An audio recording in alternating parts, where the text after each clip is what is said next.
Okay, well, At least that worked. We're just doing it on your laptop. And We're working. Don't have to worry about that. So I guess Okay, the public back. library's Wi-Fi is not as stable as we probably thought, so we're having to use hotspot. That is okay though. Hopefully this all still works. Dan, hello, hello. James, I know that I gave you my. Hey, Dan. Hi. Yeah. Let's see here.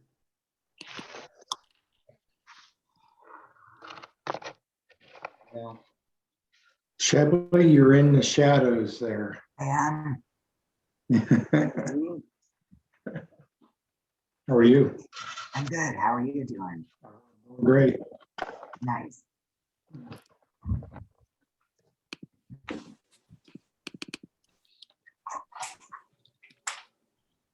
And we'll start, I'm sure, in 5 minutes when most people will be joining us. Well, the weather sure was bad. It was not cooperating with us today. I'm wondering, our baseball tickets that we have, are they going to be as lucrative? Are people going to want them as much? At least today, we have tickets today. We have tickets for Monday. We have so many baseball tickets to give out. What kind of weather are you having? Getting rain? Thunderstorms is on the agenda, I think, for sure. Yeah, it's pretty bad. We got some hail here in Lafayette, Oh, wow. and traffic was atrocious. It's terrible. Not the best weather, but we'll celebrate sometime soon In person. in person. well, I'm in New Jersey. Sun. And humidity is like 93% or something. It's ridiculous. It's hot. Oh, wow. That's a typical New Jersey, New York summer. You got it. And it What part of feels like Jersey are it. you in? South Jersey, Okay. outside of Cherry Hill, across Oh, the sure, street, sure. Yep. near Philadelphia, about 17 miles south of that. Nice.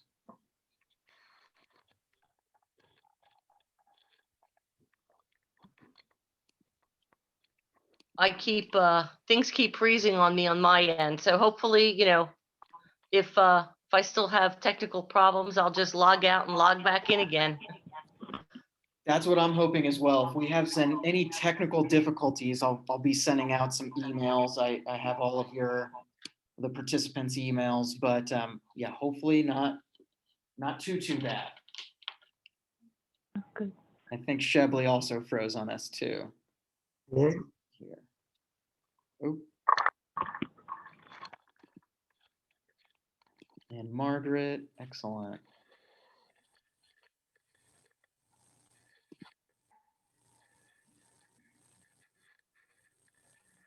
We'll get things started. I'll show off our agenda here.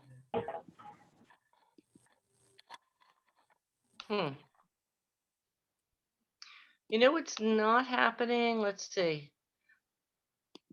I don't see like any of the the things at the bottom of my Zoom that I normally see. Oh, I will probably just need to make you a host, which I can definitely do. Well, no, I'm just like, usually you can see contacts, number of contacts, things like that. Oh, there it is. Okay. Oh, good. Yeah. It Margaret, came. I like your background art. She can't hear me. Who? Margaret, Oh, she Oh. might be just logging in. I know Wi-Fi is being difficult for everybody, I think, today. Sunspots. That's exactly right. I'll at least put onto our agenda here if it'll load, there we go. We'll have our little agenda here. And we'll start in the next 3 minutes. Thank you guys so much for joining. Yeah, the one thing I've noticed is on a lot of the virtual meetings that people pop in 5, 7, 10, 15, 20, because they're either going somewhere, coming in, somebody interrupted their office or whatnot. So That's exactly right. That's why I can't wait for in person. We'll actually, I think that kind of solves some of those issues. Definitely Wi-Fi issues.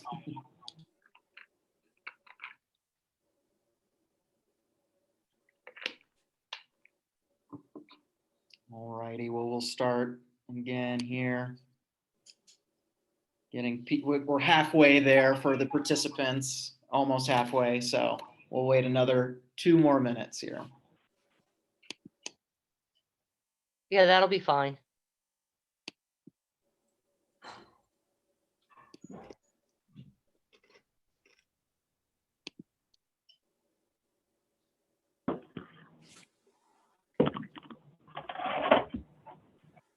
Margaret, I like your background. Thank you, Shepley. It looks a lot tidier than my messy, just moved into house looks. Congratulations.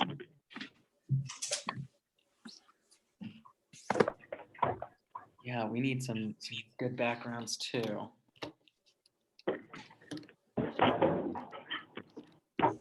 Is that Maria, whose name says Adrian Diego Lopez? I think so. Let's see if I can rename her. There we go, Maria. I gave all the board of directors my login, so they'll probably all come in with my name. That's funny.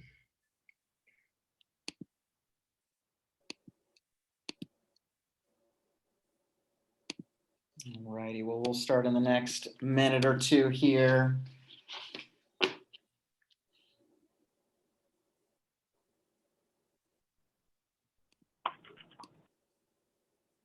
Seems like actually a pretty busy Friday for a lot of folks. A lot of folks were either going out of town or you're getting ready for some interesting events and other things. So I'm glad you guys were all available, and again, we'll have some other opportunities to connect. Next time we'll do it in person, midweek. Yeah, hopefully some good baseball games and some other good fun stuff.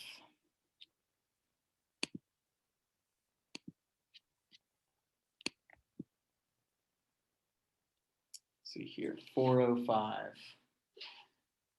We might wait for Kay Kelly. She might be coming in a little bit later, maybe 5 minutes. Let's see here. Excellent. I see some familiar faces as well on the call. Bonnie, hello. Christy from Estes. Kathy, hello. Good to see you guys. You too. Congratulations. It's really exciting. Absolutely. Yeah, thanks for the invitation. This is fun. A virtual party is just loads of fun. I can't hardly stand it. That's exactly right. This is a virtual party. I would have said to bring drinks, but I don't know if I could have supported that all the way in an email. So, definitely grab something nice. And this is just really just for networking and catching up. Just wanted to catch up with all you guys and celebrate, it's a really good time to celebrate our 25 years.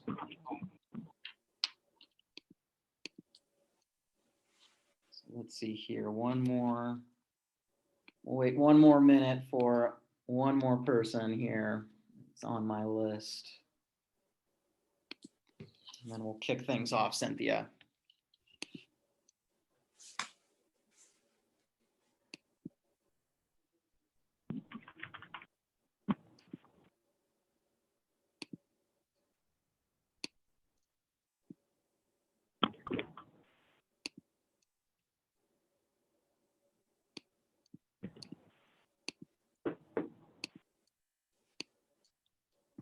Absolutely. Dana, thank you so much. And yeah, Okay, I'm back absolutely. again. Use the chat to converse while we're also doing some other stuff in the background. Welcome, welcome. Thank you. Yes. Hello, everybody. I'm Cynthia Sporasky and president of the Northern Colorado Clean Cities Board. Just wanted to welcome you all to the 25th anniversary. And we have a lot to go on within this hour, so we'll just move on into introductions. Like I said, I was president of the board, but it's only been for the last 12 months, but I've been on the board in a variety of capacities for the last, I don't know, 8 or 10 years. I have a proprietorship for science education and literacy, which I hope to bring forth a lot of the technical aspects of the programs that we have. I help Diego communicate with things. And Diego, how about if you tell a little bit about yourself? Absolutely. Great introduction. You know, just like Cynthia was saying, thank you guys. Welcome. You know, this is again just a really great time for us to celebrate a really major milestone and then potentially look towards the future and ask what you would like to potentially see. And this is just a really great time to have a great dialogue. But also, again, give thanks to some really great supporters, all of you. And we actually have one keynote for right now. I will pass it on to Margaret, who will do a brief introduction on clean cities and some further notes as well. Margaret, I'll throw it to you. Thank you. I will. Could you allow me to share my screen? Absolutely. It is telling me that the host disabled participant screen sharing. Done. That should be good now. Let's see there.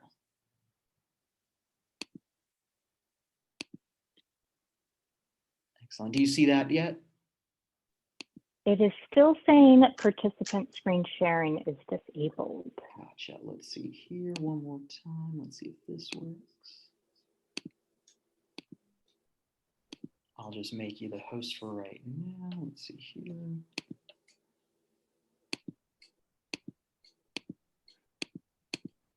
Let's see. I am pressing the right button, make co-host. Let's see here one more time.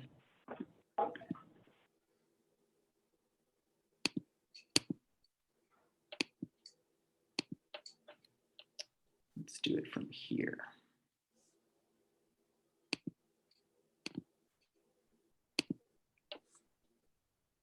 I think that should do it. I can do it now. There we go. That was it. And the participants. Thank you.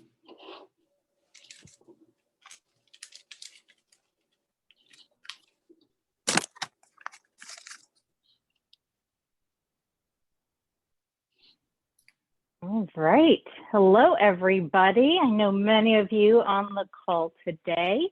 I am Margaret Smith from the U.S. Department of Energy's Vehicle Technologies Office, and I am a part of the DOE team that oversees the National Network of Clean Cities Coalitions. I've been working with the program in various roles for 11 years. Clean Cities Coalitions work in partnership with the DOE to foster the nation's economic, environmental, and energy security by working locally to advance affordable domestic transportation fuels, energy efficient mobility systems, and other fuel savings technologies. This picture is from our 2012 National Clean Cities meeting, where leaders from Clean Cities coalitions around the country gathered in Estes Park for a week of training, peer exchange, and networking. Shabley McConaughey and her team at Northern Colorado Clean Cities were excellent hosts for this meeting.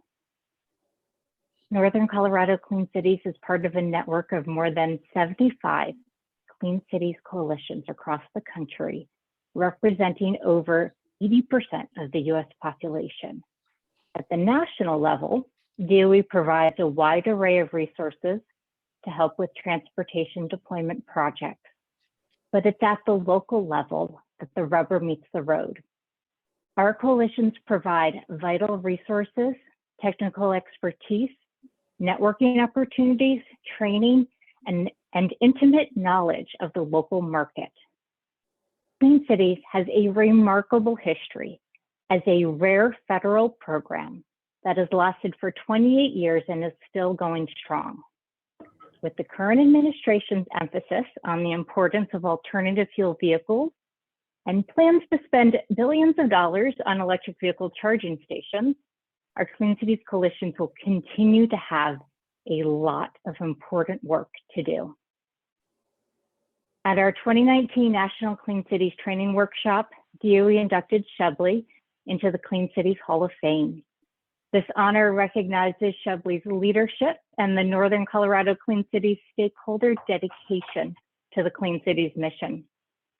At DOE, we are impressed with the work led by Northern Colorado Clean Cities, and we know you are in good hands with Diego's leadership.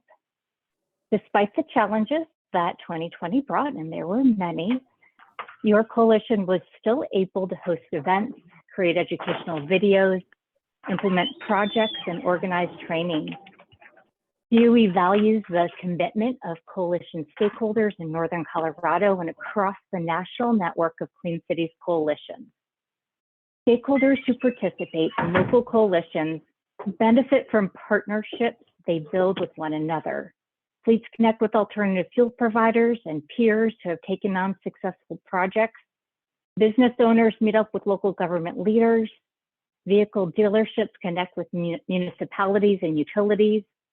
Clean Cities coalitions serve as a forum for all the puzzle pieces coming together for successful transportation projects. Collaboration among Clean Cities coalitions is a key aspect of what makes this program so strong.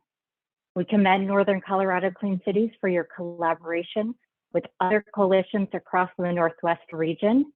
And we also have Dan Nardozzi here today. Thank you, Dan, the Northwest Regional Manager based out of the DOE National Energy Technology Laboratory, for the leadership and support you provide to your coalitions.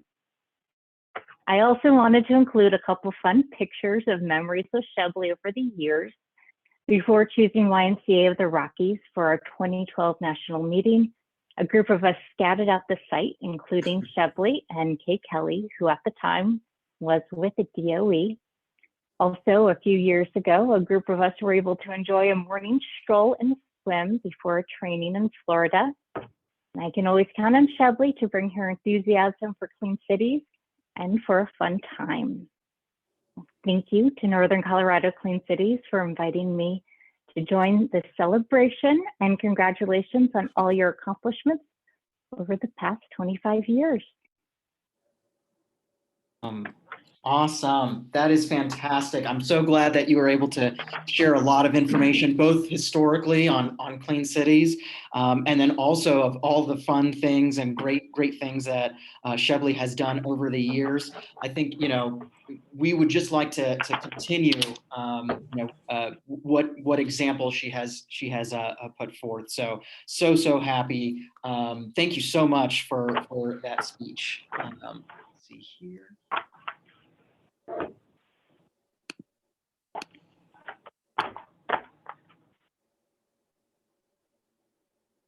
And I will go ahead and, thank you. I will go ahead and then start sharing my screen again.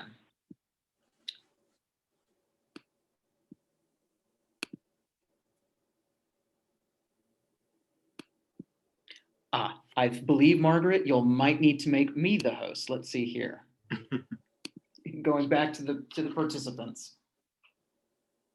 Looks like it made you the actual host. There we go. Excellent. Thank you so much. Let's share this screen here. So it does look like, we'll have a very fluid type of informal agenda. I believe Kate Kelly was going to be coming in briefly. So we'll, and crazy thunderstorms, and I know traffic. So I know she may not been available, but if she pops in, we'll give her some time to speak as well. But we were going to have some breakout rooms, especially if we were anticipating around 40 people. But I think with this kind of participant size, I think we can actually potentially just do the breakout room activity right here, just within this stakeholder list here. So I have each of the board members here. I do want to give them a chance to speak and maybe ask some questions to the audience. So let's see here. Any of the board members would like to ask those questions that we were looking over and posing. Well, one of the first thing I'd like everybody to do would be to unmute yourself. Whether you're going to answer or not, I'm sure you can all keep quiet unless you got jackhammers in the background. So I think everybody is here. Let's see if there's any. Okay, good. Well, since we can all see each other's names on the meeting sheet, why don't we just start by anybody have any unique or favorite transportation projects that you're working on? Would anybody like to tell us what's happening in your group?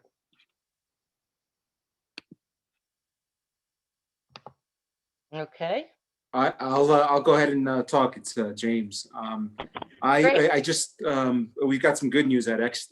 So I'm James Moore from X3 CNG. We operate 7 compressed natural gas stations here in the state, and we've been working really hard. Our sites have been operating about 20 to 25% with renewable natural gas, and so we've been working really hard to procure so that we can get to 100%. And just this morning, I got a confirmation that we'll be at 100% beginning July 1st. So if we look at, these alternative fuels, especially in the medium and heavy duty space, in terms of what products are available out there to help improve air quality, reduce pollution, and mitigate these climate change issues that are in front of us. Renewable natural gas does that in displacing diesel, for example. So if we look at some interesting projects, that renewable natural gas is very important to us because the state is committed to funding renewable natural gas vehicles in the heavy duty space in the future. There's a current program right now from VW money that runs through July 30th that funds them as well for municipalities, school districts, private entities, and so forth. But that was really important for us. It's been a long road, and it's something we've been on for about 24 to 30 months, really working on this thing. Of course, with last year, with the pandemic, that really slowed us down quite a bit. But we've been working really hard at competing with other projects against the US, especially in California, where all the RNG seems to be moving over there because of the credits that are available that are advantageous and some of the hard goals that California set.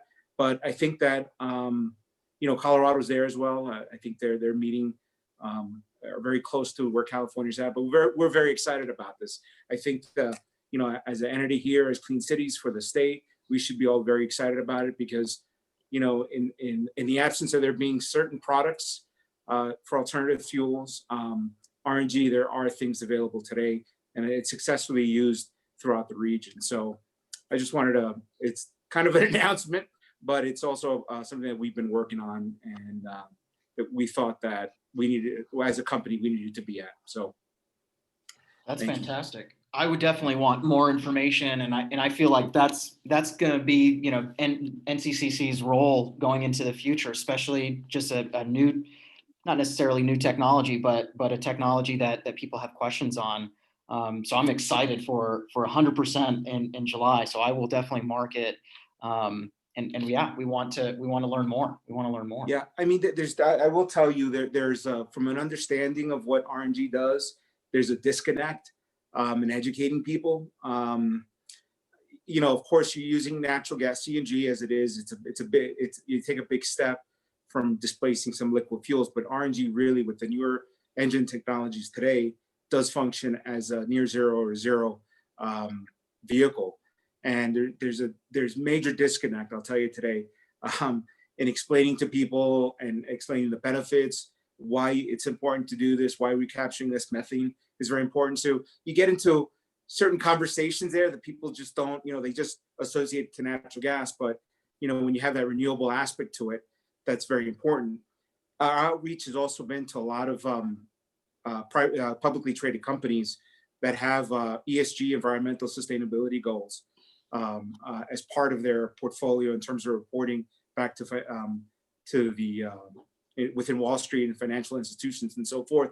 And we're seeing a big movement, a big interest in that space, because there is, from investment advisors' perspective, pension managers, different fund managers are looking for a portfolio, companies that have a good portfolio of sustainable practices in place. So this is definitely an area. I mean, a lot of people, many of these companies focus on, displacing bulbs and so forth. Not that I'm knocking it. That's a very good thing, because they are energy intensive, but in an area that doesn't look like it gets looked at is the supply chain. And part of that supply chain is transportation, either vendors in terms of how they're delivering these items or how things are getting shipped and so forth. So that's become a key area where we've done quite a bit of outreach on that. A lot of room for growth. Well, I see some others, and I know, Christy, I wanted to hear from you before, because I know you might need to drop off early, but I know you guys in Estes Park are doing tremendous things, amazing things. So anything with mobility, electric vehicles, catch us up. So Town of Estes Park, I am reporting from an incredibly busy start of a weekend. Let's see, traffic is backed up, the whole 9 yards in Estes Park. We have lots going on. We did complete an EV infrastructure and readiness plan.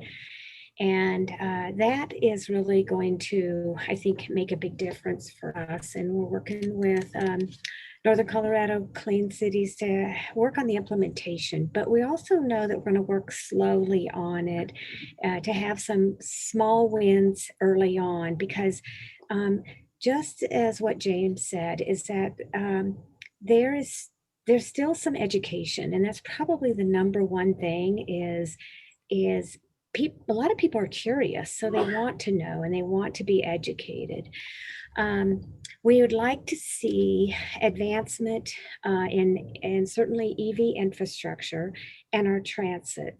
So we have a all-electric replica trolley, and you can go on our website for the Town of Estes Park Transit and see it. And it has been a challenge implementing that, but we're getting our second one this year, and people love it because this mountain village has that feel for old time trolley, and it opens, all the windows open up, and we use it on the main street and have had some challenges early on, but it's working great, and we get a lot of ridership because I think it's unique and charming.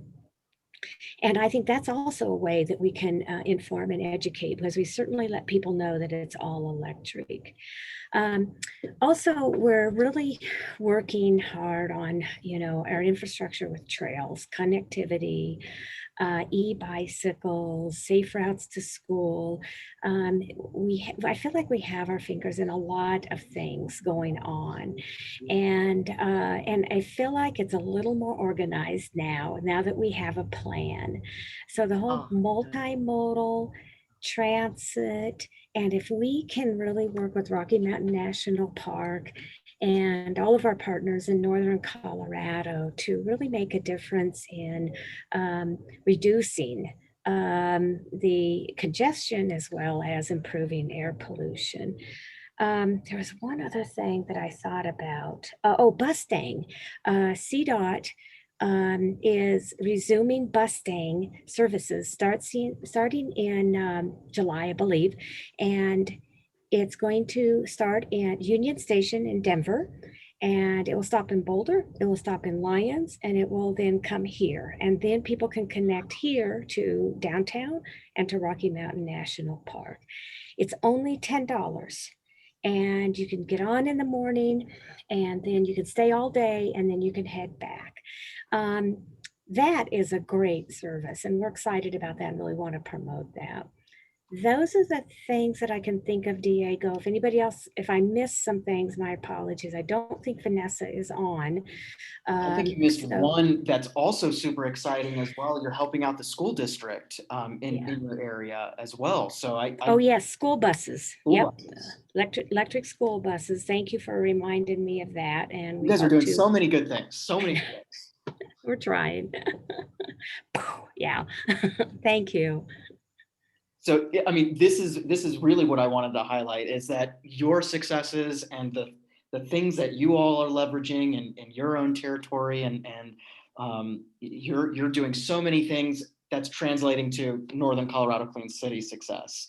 We're just here to give you information and hopefully giving you the right information. And from what it seems like is that you guys are definitely more organized, and hopefully we can help you achieve those smaller wins and those bigger wins, going into the future. Are there any other favorite transportation projects that people are working on? Because then I also have a question for everybody else that's next. Anybody else want to speak about their special projects in their group from their organization? Dana, I see you here as well. Any cool projects?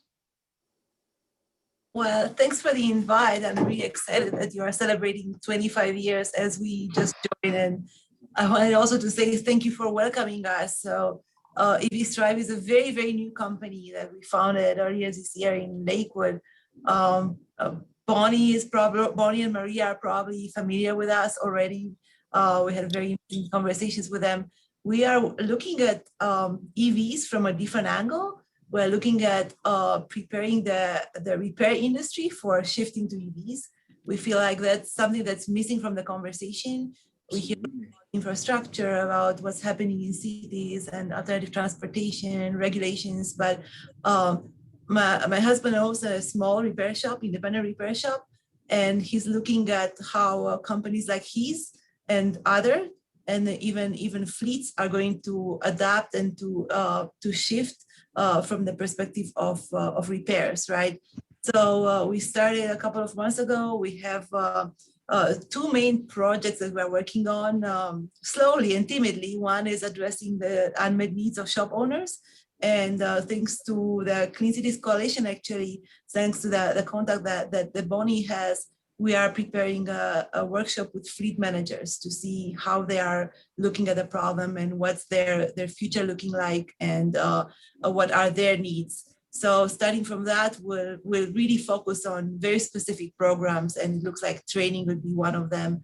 I'll be updating you in the months to come. So we're very, very new, but we're excited. And I'm personally excited about the support we have received and the transparency and the real welcome in the coalition. So I'm looking forward to more. Absolutely. Likewise, I am very much looking forward to more as well. And I know you guys are new, but I'm sure mighty. And I'm excited that this is a very unique challenge, is the maintenance and the repair, getting technicians prepared. So, we want to work with you and Ames Community College and other colleges and other technicians. So glad that you were able to join, and we want to hear more. We want to hear more. We're learning now, we're listening, and we'll update you with what we were going to focus on. But thank you again. Absolutely. Yeah, thank you so much. Cynthia, go for your next question. Oh, well, it's kind of a spinoff on what James had said about this disconnect about getting the word out. I was wondering if anybody has successfully or has solutions to the education problem in Estes Park as well, and this disconnect of trying to get people to understand either about a new fuel or a new technology or a new process. Anybody have any suggestions on that? Or something that has worked for them, even if it's the small thing like getting people to use the the bikes on trails and things along that line? Just a communication issue. Has anybody been successful? You know, I hate to say this, but the most successful thing is, you know, one-on-ones, and that you don't get a lot of numbers on that. But I have to say, when I plug in my car and somebody pulls up, you know, and they start asking me questions, whether they own it or not. And then we get a lot of rentals sometimes, and also people new. I mean, I just plugged in earlier this week and somebody pulled up next to me and said, yeah, I just got this. I've never charged it before. And so, okay, well, let's get you figured out. So the one-on-one goes a long ways, I think. And then our marketing district, Visit Estes Park, is definitely on board, and our visitors center. I've done training for both of them to, you know, give them information, because they'll get questions, just like they get questions, you know, where's Rocky Mountain National Park? So trying to inform the people who are connecting with others. Yeah, I have to agree with that. When I run programs, even though it's in a different field, it's the one-on-one. If you can see it, hear it, touch it, feel it, that kind of thing is what brings the information home and they remember it. Yeah, I also agree. In Fort Collins, what I think has propelled their group buys, their EV group buys, are our one-on-one advising. To your point, though, it's 15 to 30 minutes that can take, you know, that time. So you might not get, you know, those numbers, but I think that attention to detail is what's needed. Everybody's route is unique, and transportation needs are unique. So we need to just multiply all of us, maybe get some more volunteer advisors that can help us educate.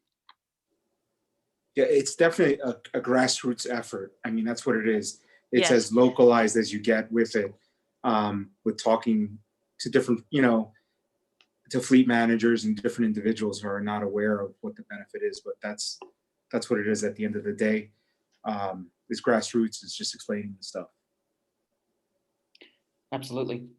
And I know I had here some trivia. Everybody gets a prize today. I'll send out some prizes, but we can continue on with some questions. Any other questions, you know, Cynthia, that or any of the other members or anything else that we wanted to mention before going to a trivia game? Well, I guess I have one last question, and that would be, is there anybody who's out there, what would you like to see Northern Colorado Clean Cities focus on in 2021? I'd like to say 2022 and beyond as well, in terms of connecting with you or with groups or with this communication education aspect. Any new ideas?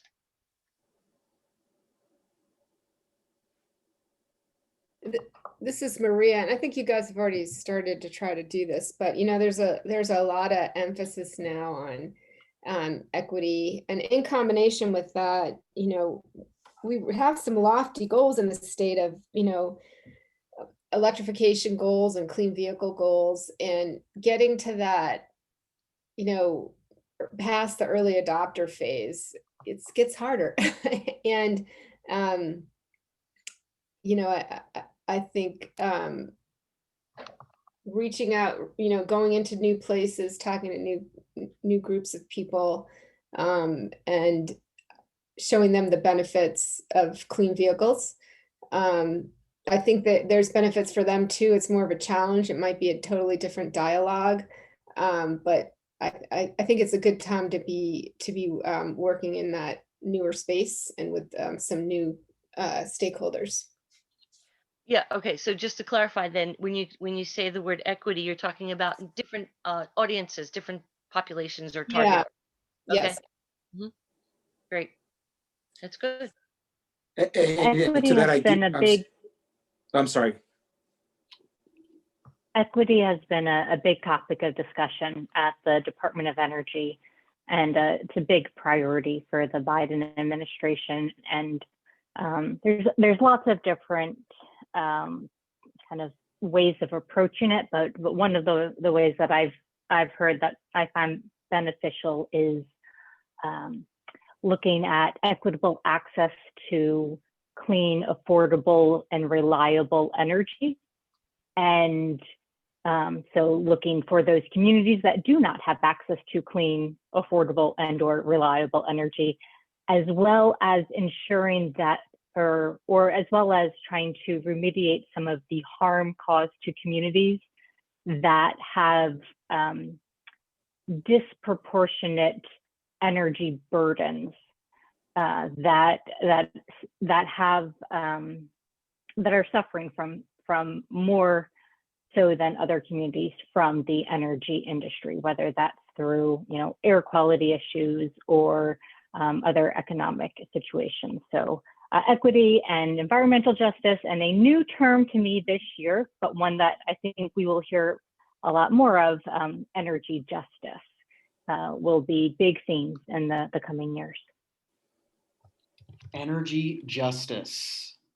I will definitely. Energy justice. Actually, the woman who founded the Energy Justice Institute is now at the Department of Energy in a new role as the Deputy Director of Energy Justice and is the Equity Advisor to Secretary Granholm. Her name is Shalonda Baker, and she had a book published this year called Revolutionary Power, and she is an inspiration to work with. Very cool. I love new words, new vocab that I get to learn pretty much almost every day. There's some new vocab, and I love, energy justice sounds really an interesting topic that I definitely want to get into. We've seen so much interest in it, and in particular when we're looking at creating EV plans, transportation plans, more and more people are asking us for that type of information. I might ping you for more information on that, on energy justice. Yeah, Just I'd love to just talk more one about follow up. Oh, sorry. You go ahead, James. No, I was just going back to Cynthia's comments. I think that, as we look at these different stakeholders or different groups, community groups it's probably an area, and it kind of just wraps around with what Maria was saying. And again, that's the message with this, environmental justice is engaging with these community groups to kind of really explain to them what we're doing and what's there so that they understand the benefits to it. And I say that because I've been on a lot of these testimonies this last year for the state, and just the amount of community groups who kind of don't understand, what technology is available today in certain categories of vehicles and stuff. And I say this disclaimer, I'm alternative fuels agnostic. I'll do whatever customers want us to do. I focus more on the medium, the heavy duty. And there's a disconnect in terms of what, the impact that diesel brings, to a community. And especially when you see a higher concentration of diesel or trucks, it's a lower income neighborhood. That's the reality. And it's just an outgrowth, evolution of what's happened. And so, we're at a point now where we have to revisit that. And I think community groups we should be thinking about engaging with. So sorry, Margaret, go ahead. Oh, well, I think that's a really great point. And when we've been discussing what economic and environmental justice would look like as it pertains to the work we do at DOE, there is a big emphasis on authentic engagement with those underserved communities that do not have access to clean, affordable, reliable energy or are suffering from the energy burdens or the burdens of our energy system, and how it is not easy to engage those communities. And there is a lot of, from the government perspective, there's a lot of distrust from communities that have been left behind when it comes to engaging with the government. So it's important to find, and Marcy Root has been quite quiet. She's actually one of our experts when it comes to environmental justice work, but it's important to find cultural brokers and people who can help you make that connection to the community, who have already built up that trust that will allow for productive conversations and getting people's input and having them feel like they have ownership over that project rather than just coming in and saying, you know, we're the government, we're here to help, we're going to install this technology and it will make your life better. But without really including them in the process, who knows if it actually will make their lives better or if they will feel like it is for them and therefore utilize the new service or technology. That's true, though. One of the things that people need to do when they are trying to communicate something new to a different target group is to have somebody from that target group explain it to them. Or, you know, discuss it with them. That is one of the hardest things, is to find a good spokesperson, because they would trust a person of their own over, like you had said, the government agent coming in there and saying, well, this is what you need. They know what they need, but it's better if it comes from within. And that's hard to find those communicators. I think so. I think trust was the key word that I just clinged onto is trust. And then going back to James, you know, your community groups, that's who people trust. So if we can collaborate, which maybe, you know, that's maybe a second, this is the last question, I promise. And I'll throw, I'll put Shebly on the spot. Anything from your, you know, years of experience, you know, I think for sure I've learned from you that collaboration, you know, leads mostly to our success. Any other comments, you know, from now, you know, all of the experience that you've had and you know, kind of seeing, you know, what the changes, I guess, that Colorado is going through. Any recommendations? I would have to say that all of the Clean Cities networking groups are the value of us are the connecting and the collaborating and bringing the groups together to share our successes and challenges. Over the years, it's been an uphill battle, more so back 25 years ago than today. It's more acceptable to ride an electric car, to buy electric cars.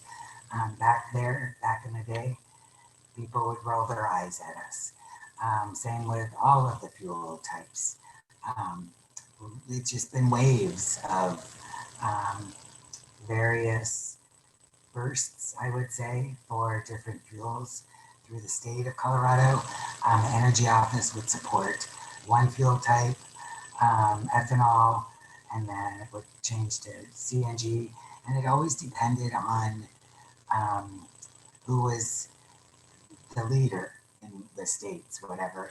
So with Governor Polis, his main focus is electric. Back in the day, it was CNG. So it changes so rapidly. So it's just nice to hear the connection of Clean Cities and our value with our members. And yeah, we should be very proud.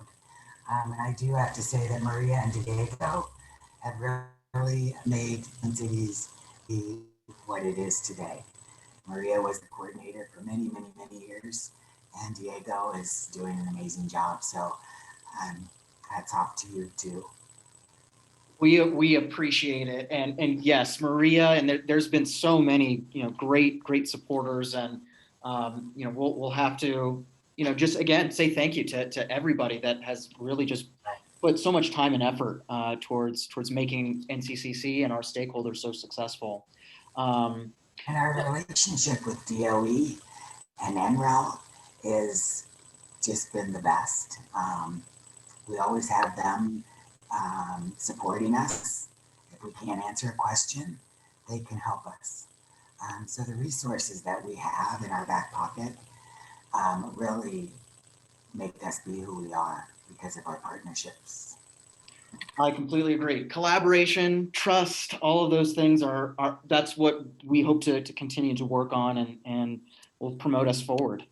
Well, I have some free, you know, I have some tickets. I have some prizes, you know, for those that have come here. And so I wanted to, though, There's no such thing as a free lunch. We'll do maybe some trivia questions and test your knowledge. Speaking of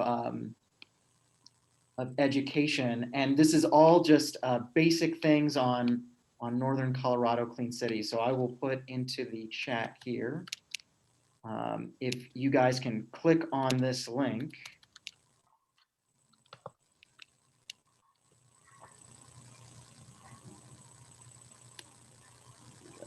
Oop. Spelled it there.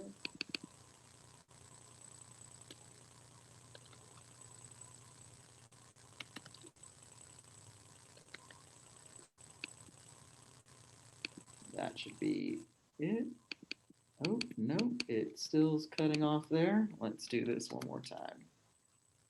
There you go. So if you copy that link, Okay. that last link here, let's go ahead and you'll be able to see a cool little survey or trivia, hopefully very soon. Let's do this.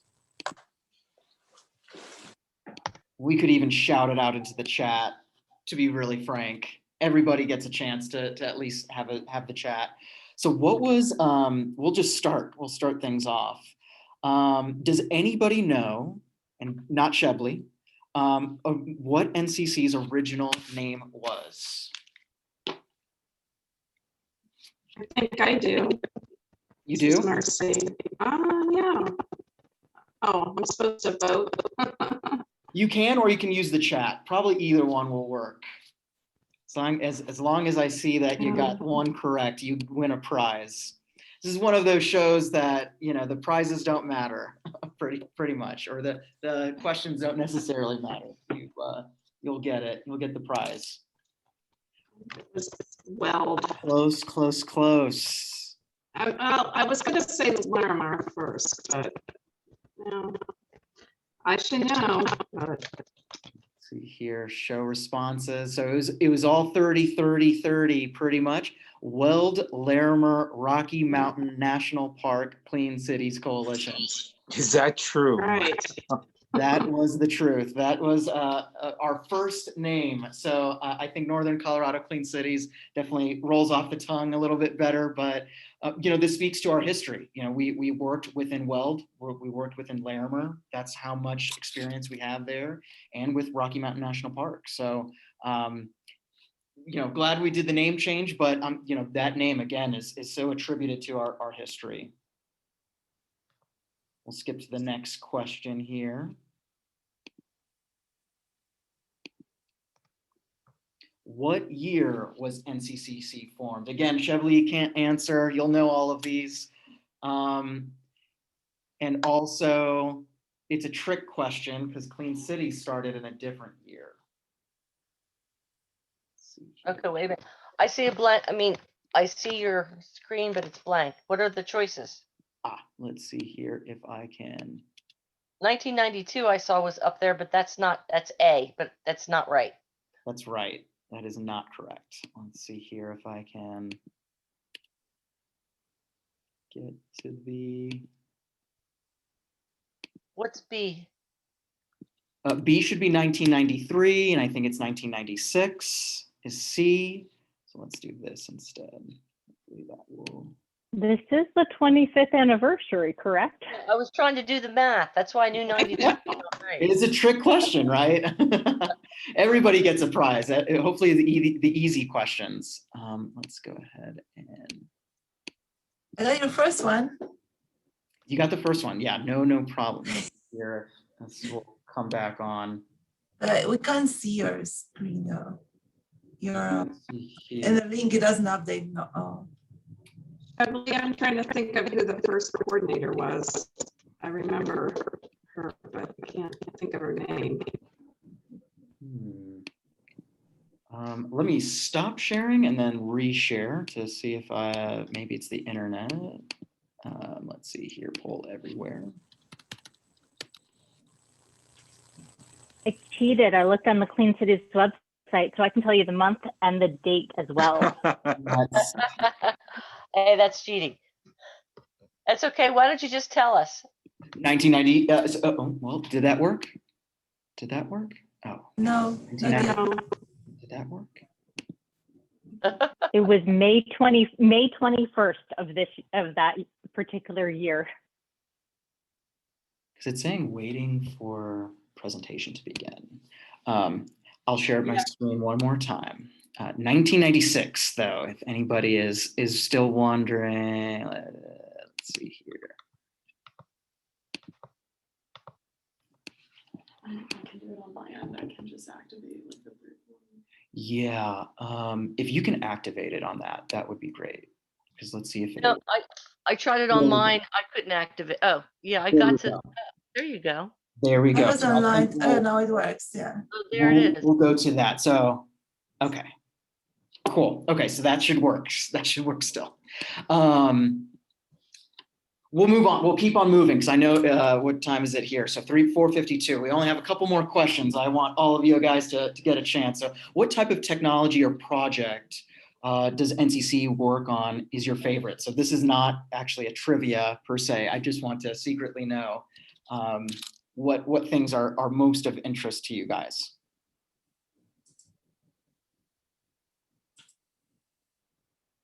I guess the trivia is, do we do all of these? We do all of these.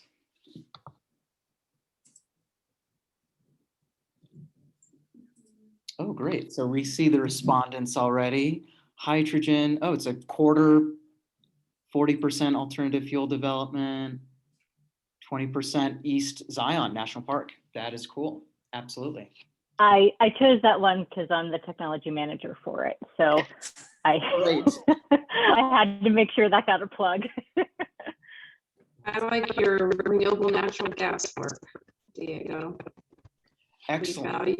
We value your participation in our working group.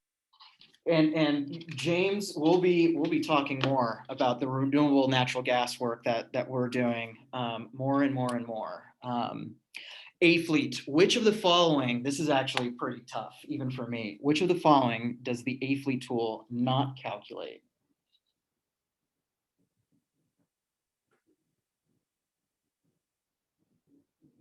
And I should say, maybe Margaret, don't answer this one. You should definitely, you'll probably know this one. Too late. Cost of I ownership. sure hope I got that right. Fuel economy, petroleum use, cost of ownership. Good, good, good. Okay. We'll wait one more second here. And I'm actually forgetting.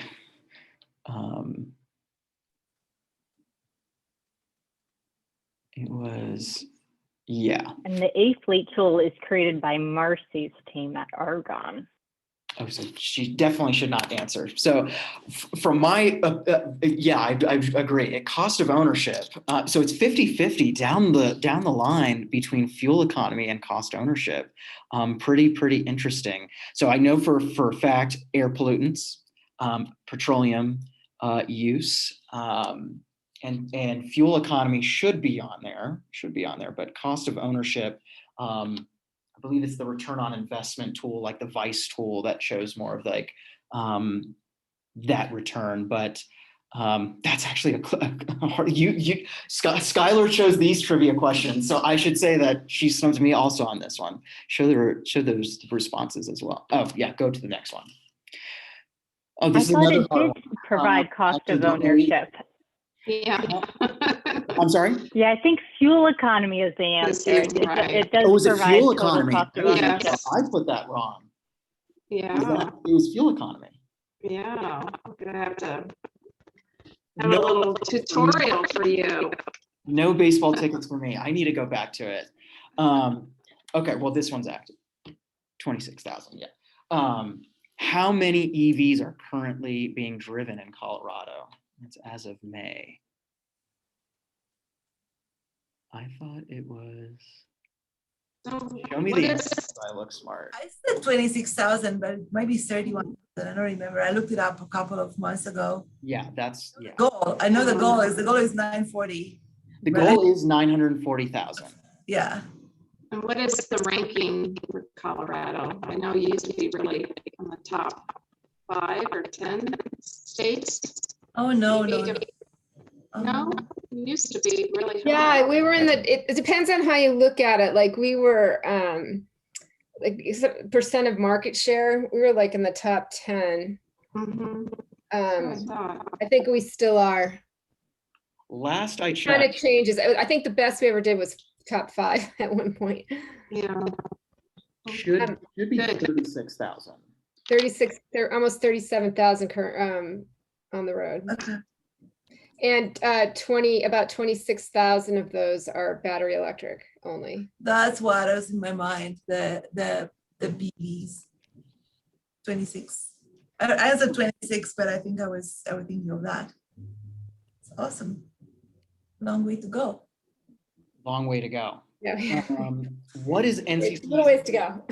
statement? That one should be pretty easy. That one should be pretty easy. Anyone can shout it out.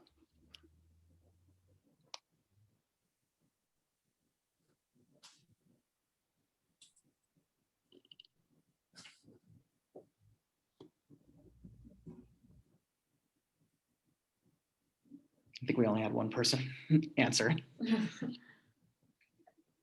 Anybody Yeah, else? The third one is like the National Clean Cities tagline. I don't know if you guys adopted the national one or if maybe that fourth one happens to be yours. We have definitely adopted building partnerships to advance affordable domestic alternative transportation fuels and technologies. Really good. So you get a ticket at the very least. There's no, okay, this one's my favorite. At least I wanted her to put this one. There's no gasoline engine in an electric car. So what's running in that thing?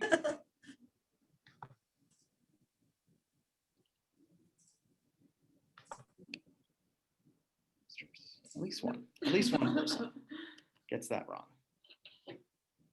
This is an easy question that I always ask, like interns or anything like that, just because an electric car should not have, well, at least a hybrid should, but an internal combustion engine. So good.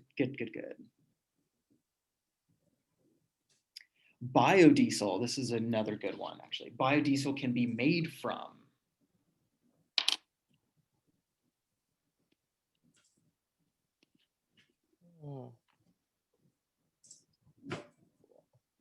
all of the above. Mhm. All righty. Wait, I just want to clear, biodiesel is made from animal fat. I mean, I know that renewable diesel has animal fat in it, but does biodiesel have animal fat in it? I believe it should be any fats, any type of the. It can be made from animal fats. Okay. Yeah. So Diego, what's your favorite biodiesel fleet? I'm sorry? Mine is, of course, I always reach out to them as Biodiesel for Bands.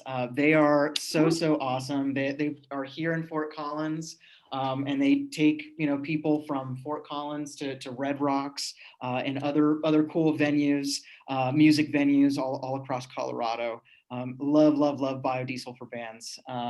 So hopefully people will check them out when they come on by. So last one, and I know here it's 5 o'clock, so I don't want to take any more of your time here, but most fuel ethanol, this should be easy, produced in the United States is derived from corn. Perfect. Well, thank you, Diego. Well, that is it. I wanted to take just one last minute again to again thank everybody that is on the call. Say congratulations, to everybody here, because I think again Northern Colorado Clean Cities success comes from all of you, all of our stakeholders. And one last thing, just as a token of our appreciation. Shedley, we would like to give you a small award here. It says 25-year anniversary here, and this is just awarded for all of your hard work. So when I do see you, I'll get you some good baseball tickets, and then hopefully we'll get some frames for you. But congratulations. Thank you so much for doing all of what you have done. we would not be here without you. So I appreciate you guys. I appreciate you in particular, Shebly. Thank you, Diego. Did you have a video? Yes, it is actually 6 minutes, so I will send it out Okay, separately. I'd love to see it. Absolutely. I will send that out separately. So yeah, with that being said, we'll end things off here. We'll have, again, multiple, this is just the virtual celebration where we get to talk with each other, but we'll have several other opportunities, baseball games and other opportunities to connect. But again, thank you all so much for coming. Congratulations. Yeah. Thank you. Congratulations again. Great to see Bye. everyone. Thank you for Bye. everything. Thank you guys. Bye. Bye. All right, have a good weekend. Take care, guys. You too.